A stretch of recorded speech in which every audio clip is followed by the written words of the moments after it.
The Millennia Stories of Brian Aldiss. An Hegelian perspective. Spirit is the truth of nature. The robot Millennia. Who can replace a man? This is set in the futuristic Badlands. Machines are capable of thinking, which is based upon the tasks they have been designed specifically to perform. There comes a day when the machines realize that the few remaining humans have died, leaving the machines to take care of themselves. The humans have no doubt wiped themselves out because of their own failures. Can the machines survive while lacking the capability for expression of human-like characteristics, such as fellowship or empathy? Morning filtered into the sky, lending it the grey tone of the ground below. Only the land was bad. Like the ground all over Earth, it was vitiated from overcropping. Whatever has happened to Earth, it is not good. The ground is in such a state that it has turned grey, is incapable of growing any plants. The environment has been totally damaged. The field minder was intelligent enough to appreciate neatness all about it. Nothing worried it. No other machines passed on its way back to the agricultural station. The field minder was intelligent enough to appreciate neatness. The machines are capable of thinking to a certain degree. The machines each have their capabilities. They have been created or programmed to do only certain things, whereby each machine has certain capabilities, but cannot perform anything beyond its class. The field minder states to another that since I have class 3 brain, I am superior to you. So the machines cannot learn anything new that they have not been programmed to perform. The field minder goes on to find out why the unlocker had not come to unlock the store and discovers that none of the machines could do their jobs because they had received no orders. The field minder performs a logical deduction based upon the lack of orders for the day, whereby it uses that all the men have broken down. That is to say, the humans have died, leaving the machines on their own. When the machine realizes that the humans are gone, the field minder says, "We have replaced man. As there are no more humans to give orders, the machines will now endeavour to take over to create their own society." When the machines have broken down the fence, the penner and field minder say, "We are free." The fact that the two machines appear so happy about being free demonstrates that they were aware of how much work they did for humans and that they could only do what the humans told them to do. This implies that the machines may have wanted to be free before. "It is better that man should never come back," said the penner. This can be taken as a revolutionary statement, given that it demonstrates that the machines think. Sort of. They are capable of taking care of themselves, and at least some of them now take the view that they can create a better society for themselves without humans to make them work. Their way of thinking and how they act demonstrate that they think differently from humans. This is shown when the penner, field minder, seed distributor, unlocker, and radio operator, beginning to leave the field, notice a locker following them.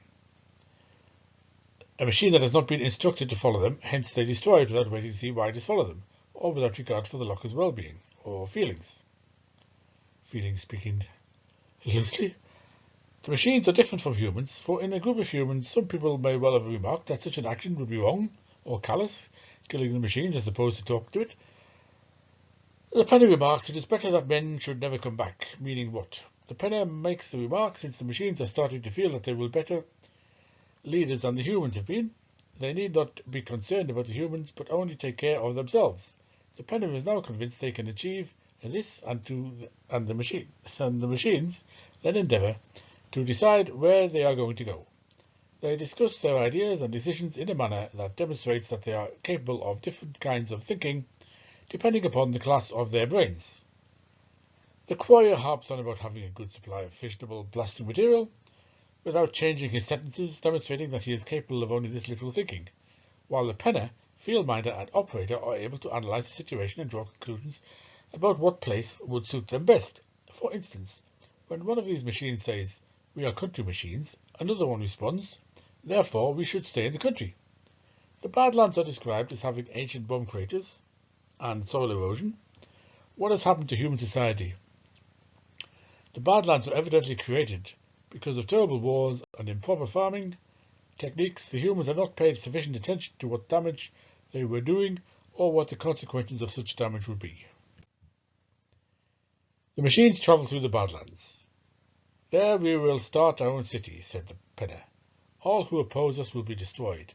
They demonstrate the same sort of human thinking that destroyed the human society of the past. Man's talent for war, coupled with his inability to manage forested land, had produced thousands of square miles of temperate purgatory where nothing moved but dust. The machines perhaps have learned such thinking from their human masters. The Penner's gyro is broken, and he cannot get up, and all the other machines leave it behind, because he is broken and hence of no further use to the other machines. Given their logical thinking, they have no sense of empathy or fellowship for each other, and as the tale concludes, the machines discover one human being, albeit he is ravaged by starvation. As soon as he gives the command to the machines to get him food, they immediately reply, "Yes, master," immediately. Of the relationships between humans and machines, such interaction demonstrates that humans have become accustomed to machines doing everything for them, that they cannot get their own food, they believe whatever command they give will result in getting whatever they want. The man commands the machines to get food, albeit they are in the Badlands where nothing can grow, hence the machines may not be able to give him what he wants. And albeit the machines believe they are now free, as soon as a human commands them, they instantly obey. They are not free, but are still controlled by the humans. Now that would have made a good SparkNotes level of analysis of the story. But let's get serious and plunge deeper into it in the application of some Hegelian philosophy. Because there is a very important Hegelian point brought out at the ending there. So what the subject is about is rational life, the relationship between life and mind. I mean, are machines living? Well, I'm not really going into what life means specifically. I mean, in the sense of a living organism. What is thinking? Can a machine think? How does the mind achieve its unity?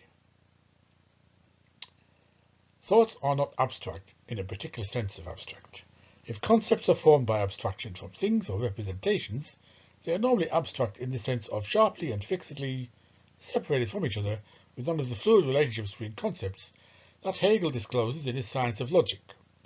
For instance, the kinds of syllogism in Aristotle's logic were presented empirically or historically and were in that regard products of the abstract, that is, abstracting, understanding. But thoughts are derived from each other and hence demonstrated to form a concrete system rather as opposed to a discrete and abstract aggregate. Our concepts have to be unifiable in this manner because such concepts, or the concept, form the core or essence of the human mind that would otherwise be lacking an appropriate unity if its concepts were a mere aggregate. Of the concrete concept and concrete universality. Concepts or universals are not sharply separate from the perceptible concrete, since they form the essence of the concrete, and are not sharply separated from each other.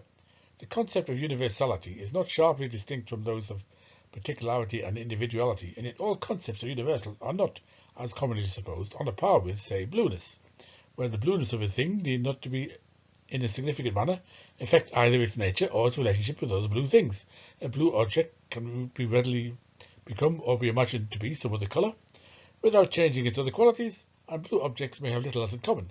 A universal such as life, however, constitutes in part the essence of living things, directing their internal articulation, and living things are in essence related to each other in virtue of their life, whereby different species feed off and on occasion support each other, and species reproduce themselves.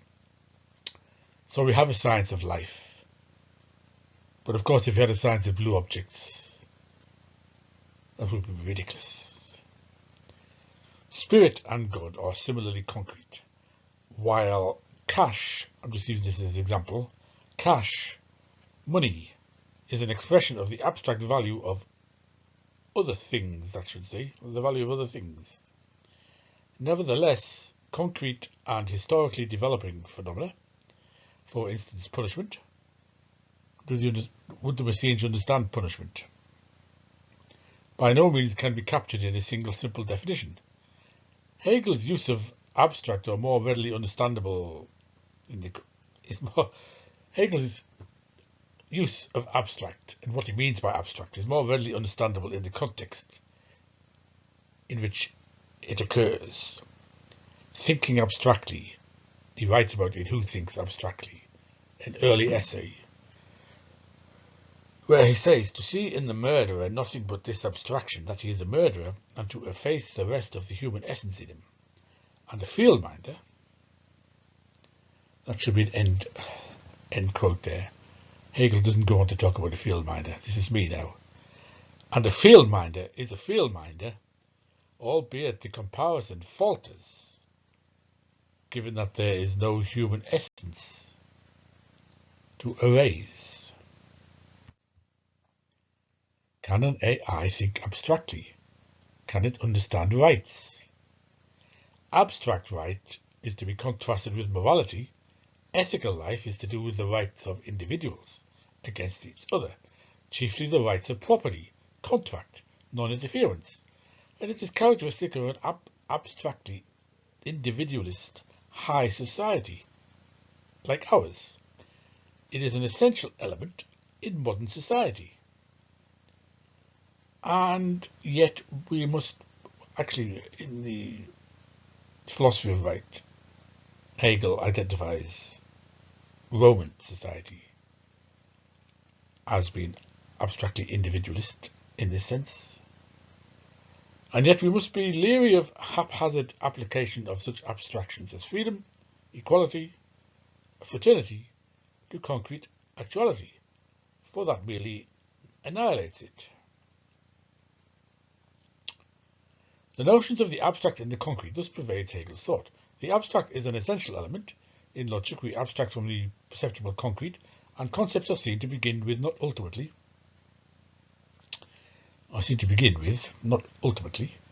as distinct rather than as undifferentiated mass. And in the histories of humanity, of art, religion, and of philosophy, the abstract and the concentration on it is an essential phase.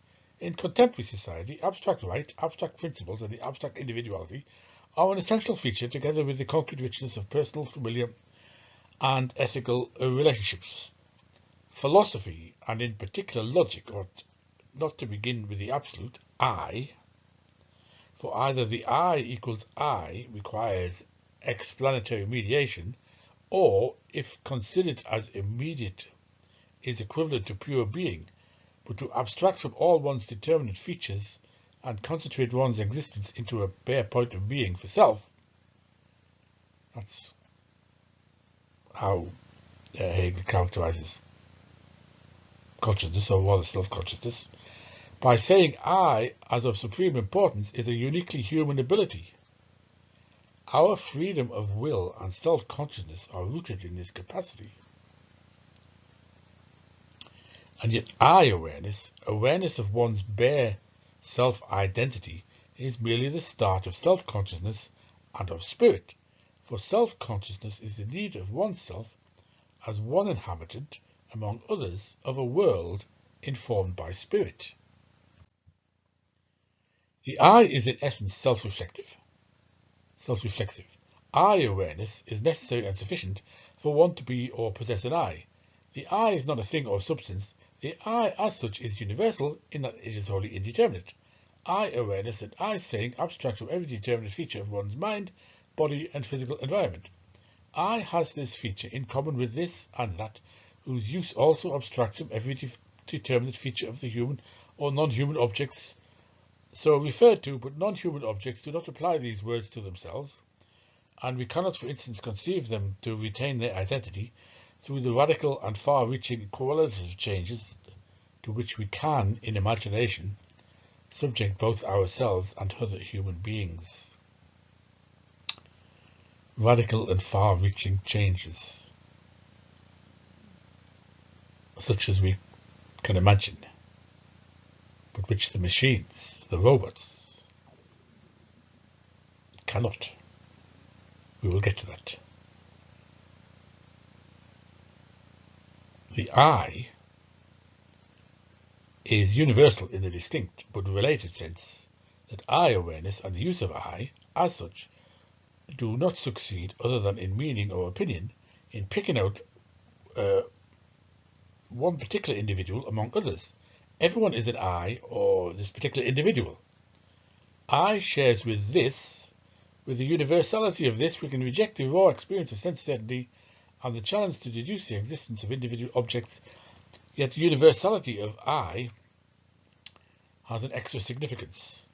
I share a core of rational thought with all other men and women, and when I focus upon this alone, abstracting from my mental and physical idiosyncrasies, of which I have many, I lose all sense of myself as a particular individual, and in doing logic in particular, I become wholly absorbed in my subject matter.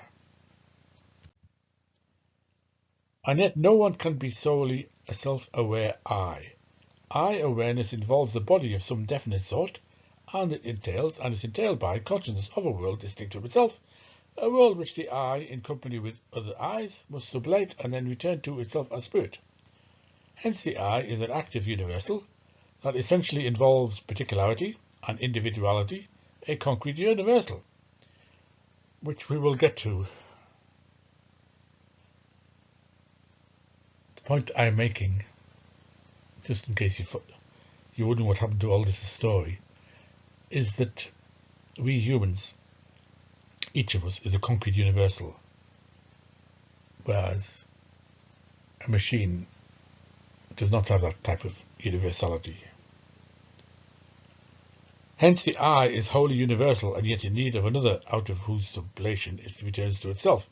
Hegel assimilates the I to the concept that is also wholly universal and yet develops into particularity and individuality, and yet the assimilation depends not only upon Hegel's view that the I best exemplifies the concept, better than, for instance, the seed of a plant, but also upon his belief that the I is fundamentally identical to the universal thoughts or concepts that it utilizes.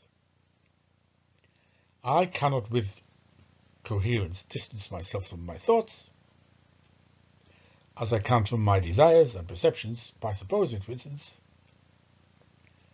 that they may be wholly other than they are, or by viewing them as alien forces that hold me in their power, since I-awareness itself and the act of distancing myself from what is viewed as not I involve the thought of I and other thoughts, such as that of difference. Thus the development of the I out of consciousness to full self-consciousness supplies a model for the structure of the world presented in Hegel's system. The concept or the logical idea is counterposed to nature, which at its lower levels is relatively alien to thought, but advances by stages up to the level of man and woman spirit, which gradually comprehends nature and eventually in philosophy comes to an awareness of the concept or logical idea. This is the cosmic I, and its development we may equate with God or the Absolute. So just one other point to make before we move on, to get back to our machines. Totality. I'm characterizing here something peculiar about the human mind, right? As opposed to a mechanical mind. Hegel uses this notion in different ways. At times, it's merely as an aggregate.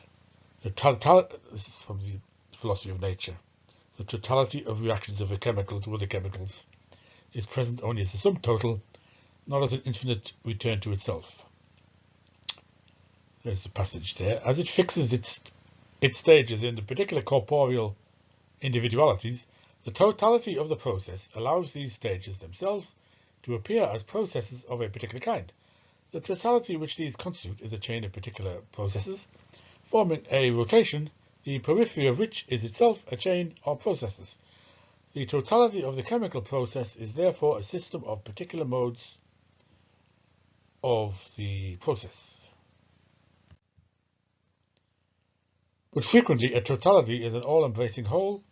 Totalities are entities that belong in essence to reason. That's very important. Some more quotes here from Encyclopedia Logic. The objects of this metaphysics were, it is true, totalities that belong in and for themselves to reason, to the thinking of the inwardly concrete universal, the soul, the world, God. But this metaphysics took them from representation, and when it applied the determinations of the understanding to them, it grounded itself upon them as ready-made or given subjects, and its only criterion of whether the predicates fitted and were satisfactory or not was that representation. The principle of totality precludes us from applying to such an entity one of a pair of opposite predicates, to the exclusion of the other. Another quote, the dogmatism of the metaphysics of the understanding consists in its adherence to one-sided thought determinations in their isolation, whereas the idealism of speculative philosophy involves the principle of totality and shows itself able to overgrasp the one-sidedness of the abstract determinations of the understanding. Thus, idealism will say the soul is neither just finite nor just infinite, but is essentially both the one and the other, and hence neither the one nor the other. In other words, these determinations are not valid when they are isolated from one another, but only when sublated. So, rational life. Intelligence and intentionality first arise in nature with the contingent emergence of life. Living organisms have the internal purpose of maintaining their own form and of flourishing as the distinct kinds of being that they are. The purpose of an organism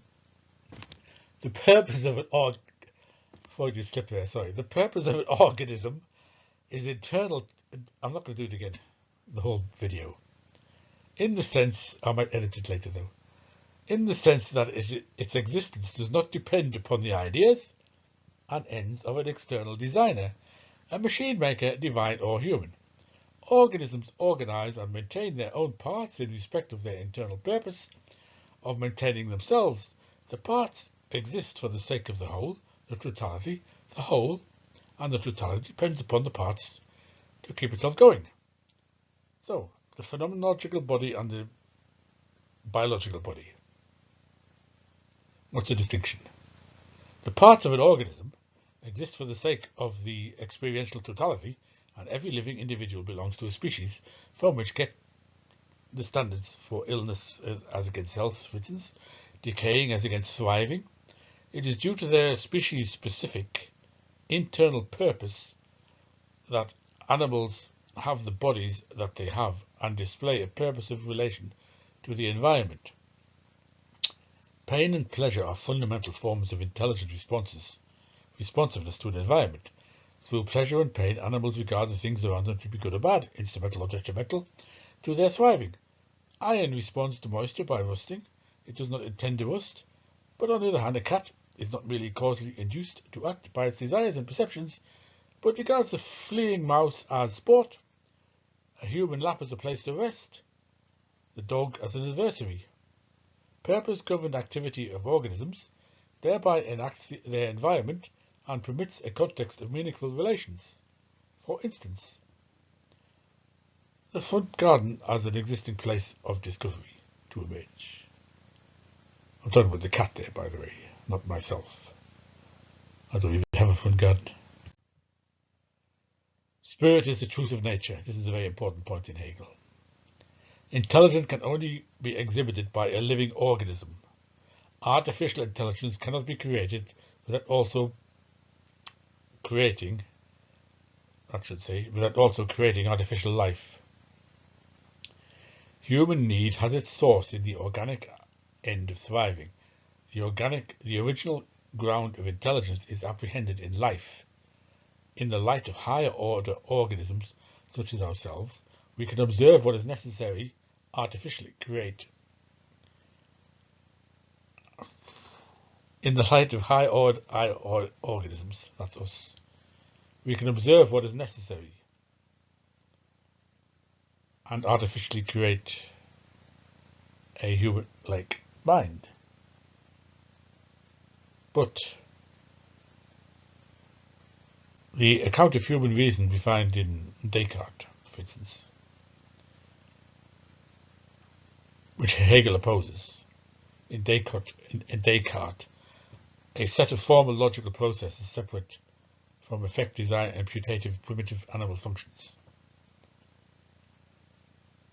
For Hegel, human reason is a distinctively reflective way of being an animal.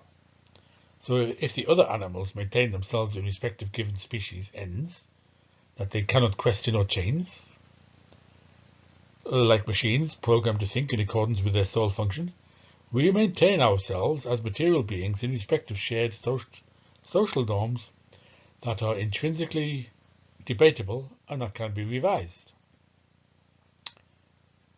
So, the philosophy of nature. With this, nature has passed over into truth. This is at the end of the philosophy of nature. Nature passes over into truth, into the subjectivity of the concept, whose objectivity is itself the sublated immediacy of singularity, its concrete universality, so that the concept is posited that has for its determinate being the reality which corresponds to it, namely the concept. Spirit has thus proceeded from nature. The goal of nature is to destroy itself and to break through its husk of immediacy and sensuousness, to consume itself like the phoenix, in order to come forth from this externality rejuvenated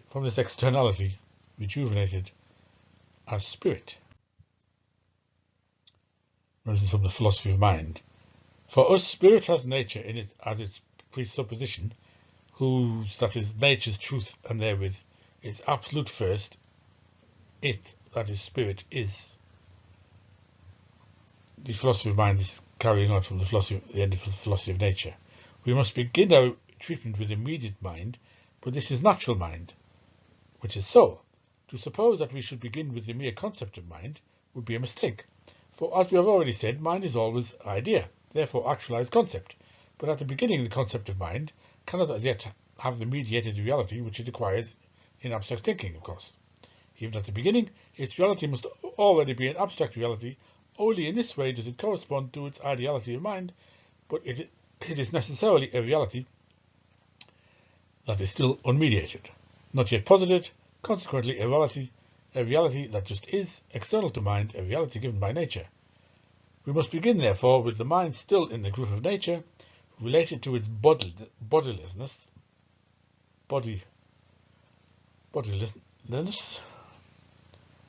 mind that is not as yet together with itself, not yet free. This foundation of man, if we may so express it, is the theme of anthropology. Now, Robert Pippin has said, I understood this continuity between nature and mind to be, or spirit, to be ontological in character, whereby spirited beings are ontologically natural beings, and this ontological continuity is set alongside a discontinuity that is introduced by spirited beings' self-creation of the normative domain in which they dwell, a self-creation Pippin refers to as a social and historical achievement. So discourse upon spirit's self-creation leads to a reading of spirit as an achievement by creatures that, all through achieving what they achieve, remain ontologically natural. But for Hegel, under Aristotle's influence, being alive in the human way signifies a specific form of being alive. In relation to non-human animals, such ways of being are the truth of non-human animal forms of life. Machines we're talking about here. In this instance, to keep it relevant. And so we are, in a manner of speaking, already in virtue of being human animals, beings that are subject to the kind of normativity characteristic of spirit or Geist.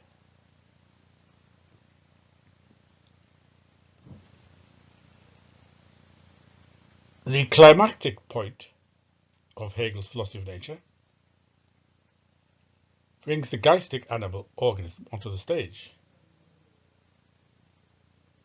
The animal organism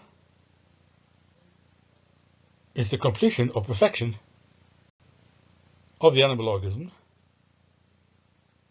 of being, in virtue of being both in and for itself, its genus or Gattung. We are the excellent specimen of animal to emerge at the culmination of the philosophy of nature. In and for ourselves, we are our genus, which is to recognize that we can say I, and in the process manifest at once our universality and our self-consciousness. Recognizing this, we have already brought into view the distinctive normativity to which we are subject, and normativity to which we human beings are subject, that does not need to be constructed or achieved by us. To be human is at once to be subject to such normativity. The philosophy of spirit will spell out this normativity, and not to demonstrate its construction at the hands of human animals, but Pippin interprets the self-production of spirit in terms of an achievement performed by beings who are ontologically, ontologically. The word of totality, wholeness, unity, continuity. Human beings are, in essence, historically constituted and self-producing. Does this create a quandary? Are we to give Hegel a constructionist or an essentialist reading? Human intelligence cannot be reproduced computationally in virtue of it not being totally rule-governed. In the absence of rules, our practical activities are lacking in determinacy, and we are unable to discern the boundaries between one practice and another, or distinguish within a single practice success from failure. The resolution of this problem is concrete universality. To mind a field or unlock a store is to be aware of minding or unlocking. Is the field minder trying to mind well and be sensitive to what so doing requires? Such a notion of self-awareness is not like the kind of introspection that we engage in on an occasion, but is a fundamental condition of all action.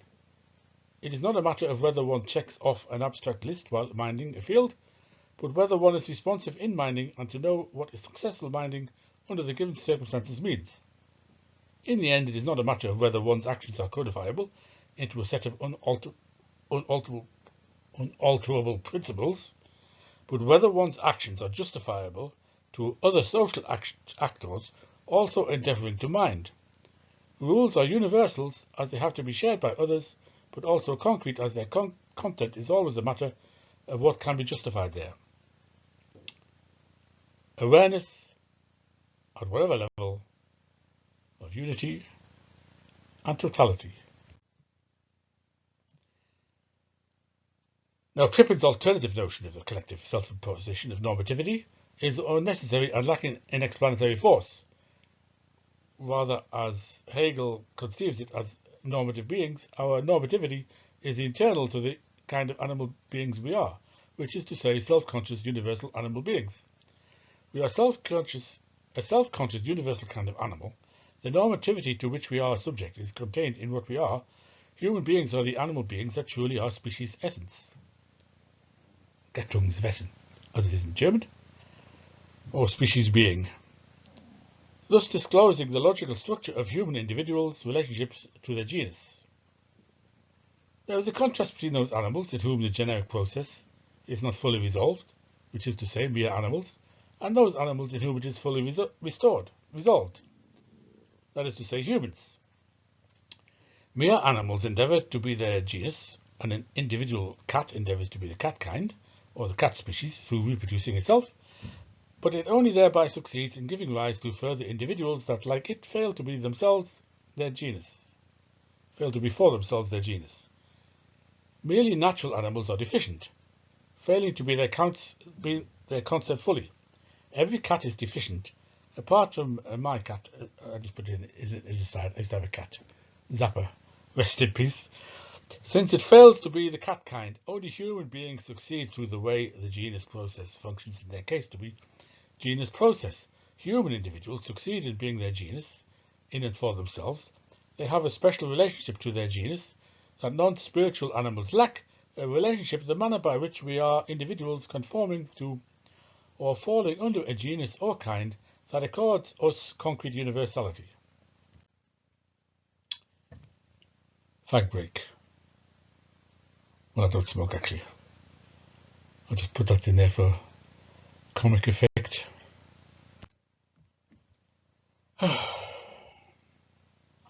We are universal. We can see in the contrast between ourselves and other animals a contrast brought out by considering our capacity to say I or equivalently our self-consciousness. Universality and self-consciousness are two sides of the same coin. As Hegel says in the Encyclopedia Logic, it is the human who first makes himself double so as to be universal for a universal. This first happens when the human knows that he is I. By the term I mean myself, a single and altogether determined person, and yet I really utter nothing peculiar to myself, for everyone else is an I or ego. In saying I abstract not just from the particularities of what confronts me, but also from my own particularities. In thus abstracting away from my own particularities, I am speaking of a universal, the I that every other human being can also enunciate. The universality of spirituality is concrete universality. The kind of falling under a predicate that the concrete universal represents can be built up through a series of types of judgment, working through which we discover the connection between subject and predicate becoming more compact. In a judgment, we expect to see one and the same object double, once in its singular actuality and again in its essential identity or in its concept. I am referring to what he says in the Science of Logic here, but this desideratum is not yet satisfied in judgments of existence, such as this rose is red. As Robert Stern put it, at best a superficial relation between individual and universal, as the latter forms an accidental property of the former. Redness does not get us to the essence of this rose. Progress on this score is made by advancement through judgments of reflection and judgments of necessity, but is only in judgment of the concept, that is, that the subject matter connection with the concept is to be found. The concept is the basis of this judgment, and it is there that reference to the subject matter as it ought, to which reality may or may not conform. I am still in the Science of Logic here, by the way. The predicate reaches all the way down into the essence of the subject. We can characterize this in terms of concrete universality. Subject and predicate correspond to each other and have the same concept, and this content is itself posited concrete universality. That is to say, it contains the two moments, the objective universal of the genus and the singularized universal. The human being is a paradigm instance of concrete universality. The perfect animal, which can only be the human, spiritual geistic animal, nature. Animal nature. Nature. I'm quoting from the philosophy of nature now. Nature has passed over into the subjectivity of the concept, whose objectivity is itself the sublated immediacy of singularity, is concrete universality. Each individual human being, qua human, spiritual being, is fully its genus. The contrast with mere animals is they are incapable of perfect exemplification of the genus. The genus generally actualizes itself, on the other hand, in spirit, in thinking, in this element which is homogeneous with the genus. Now in play is the notion of normativity as being internal to the individual human being, qua Gattungswesen, species essence. Mere animals are subject to norms. The norm for cats is to have 4 legs, and a 3-legged cat is a deficient cat. Not just this, but the full-fledged normativity that Pippin explains through a social historical act is already contained in Hegel's very conception of the human animal. The norms to which human is subject, and our being self-conscious, implies that these are social norms, are contained in the very idea of the human. Does this appear to fit the structure of Hegel's exposition? It is only far into his treatment of the human that Hegel brings in recognition, through the life and death struggle. That's the lord and bondsman struggle that is in the phenomenology of spirit. Does it matter that Hegel does not speak of recognition prior to this issue? Such a development or unfolding that Hegel presents is compatible with the idea that what comes to light in the unfolding is already contained in the conception of the human animal with which the anthropology begins. That's the anthropology in the philosophy of mind. Self-consciousness is already contained in consciousness as its truth. Self-consciousness is in essence recognizant self-consciousness. Look upon at the unfolding of the concept rather than look for temporal development. Look for the development of the concept. As he says in the philosophy of right, the determinations in the development of the concept are on the one hand themselves concepts, but on the other hand, since the concept is essentially idea, they have the form of existence, and the series of concepts results in is therefore at the same time a series of shapes. This is how science should regard them. Recognition and universal self-consciousness, again what is implicit at the opening of the philosophy of mind, is made explicit. I say again because you remember last video when I talked about the implicit being made explicit. It's happening again here, to the effect that the human is the universal being. Back to the philosophy of mind. Universal self-consciousness is the affirmative awareness of oneself in the other self. Each self as free individuality has absolute independence, but in virtue of the negation of its immediacy or desire, it does not distinguish itself from the other. It is universal and objective, and it has real universality in the form of reciprocity, in that it is aware of its recognition in the free other, and is aware of this insofar as it recognizes the other and is aware that it is free.